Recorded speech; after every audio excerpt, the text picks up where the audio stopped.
হরে কৃষ্ণ। আশা করি সকলে ভালো আছেন। তো আজকের গল্পটি হলো এরকম যে এক দরিদ্র ব্রাহ্মণ ছিল। তার অনেক বড় পরিবার ছিল এবং সেই পরিবারের দেখাশোনার জন্য তার প্রচুর অর্থ ব্যয় হয়ে যেত। সেই জন্যে তার দারিদ্রতা ঘুচত না। তার এই দীর্ঘকালীন দারিদ্রতার জন্য সে খুব দুঃখ প্রকাশ করত, কিন্তু কেউ তাকে কোনো রকম সাহায্য করতো না। উল্টে সবাই তাকে বলতো যে এই লোকটিকে সাহায্য করা উচিত নয়, এরকম অভিনয় করছে, এর অনেক টাকা পয়সা আছে, লোকের কাছে টাকা পয়সা আত্মসাৎ করার জন্য সে এরকম দরিদ্রের ভান করে আছে। তো সেই জন্য সে খুব দুঃখ পেত, অনেক শোক প্রকাশ করত যে আমার এই দারিদ্রতার জন্য এত কষ্ট, অথচ কারো কাছ থেকে কোনো তো সাহায্য পাই না। উপরন্তু সবাই তাকে ভুল ভাবে, কোনো রকম একটু সহানুভূতিও সে পাচ্ছে না। তো সে একজন ত্রিকালজ্ঞ একজন সাধুর কাছে সে গেল। সে এই অবস্থার কথা জানতে চাইল যে আপনি তো অতীত, বর্তমান, ভবিষ্যৎ সবই তো আপনি দেখতে পান, সবই তো আপনি জানেন। তা আমার কি এই অবস্থা এইরকমই থাকবে?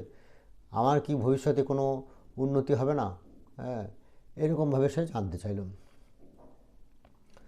তো সে বলল যে তোমার তো অনেক সম্পদ, ধন সম্পদ সব তোমার পিতা তোমাদের বাড়ির উঠোনে পুঁতে রেখে গিয়েছে।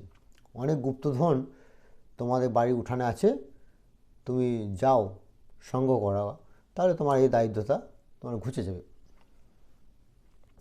তো সে বাড়িতে গেল, গিয়ে সে অতি উৎসাহের সঙ্গে হাতুড়ি, শাবল, গাইতি ইত্যাদি নিয়ে সে বাড়ির একটা কোণ দক্ষিণ দিক, উঠোনের দক্ষিণ দিকটা সে কুড়তে আরম্ভ করলো। তো অনেকক্ষণ করার পর সে যখন কিছু পেল না, তখন সেই সাধু সেখানে উপস্থিত হলো এবং সে বলল যে খুব সাবধান কিন্তু, কারণ এইদিকে একটা ভীমরৌলির মতন একটা বিষাক্ত কিছু আছে যা তোমাকে দংশন করতে পারে, তোমার অনেক ক্ষতি করতে পারে।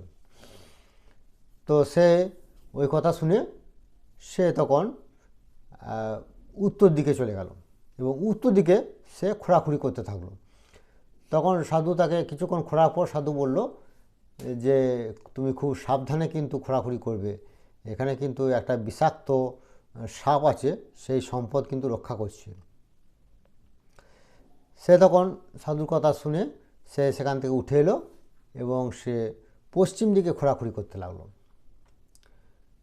এবং পশ্চিম দিকে খোঁড়াখুড়ি কিছুক্ষণ খোঁড়ার পর সাধু বলল তুমি খুব একটু সাবধানে থাকবে কিন্তু, হ্যাঁ, তোমার পিতা এই সম্পদ রক্ষা করার জন্য একটা বাচ্চা ছেলেকে জ্যান্ত অবস্থায় পুঁতে রেখেছে, সে এখন ভূত হয়ে সম্পদ রক্ষা করছে।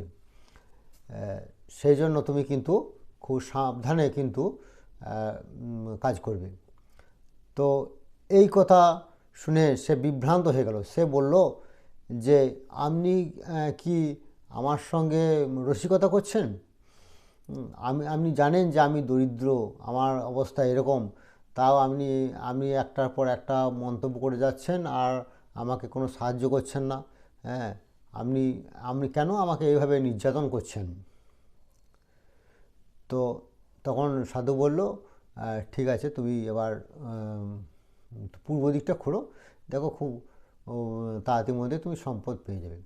তো সে তখন পূর্ব দিকটা খোঁড়াখুড়ি করতে থাকলো এবং খুব তাড়াতাড়ির মধ্যে সে সম্পদ পেয়ে গেল এবং সে বাকি জীবন খুব সুখেও অতিবাহিত করতে থাকলো। তো শিল প্রভুপাদের এই গল্প থেকে একটা শিক্ষা হলো যে আমাদের এই জড়জাগতিক জীবনটা হচ্ছে জীবনে আমরা এরকম খুব দরিদ্রের মধ্যে আছি।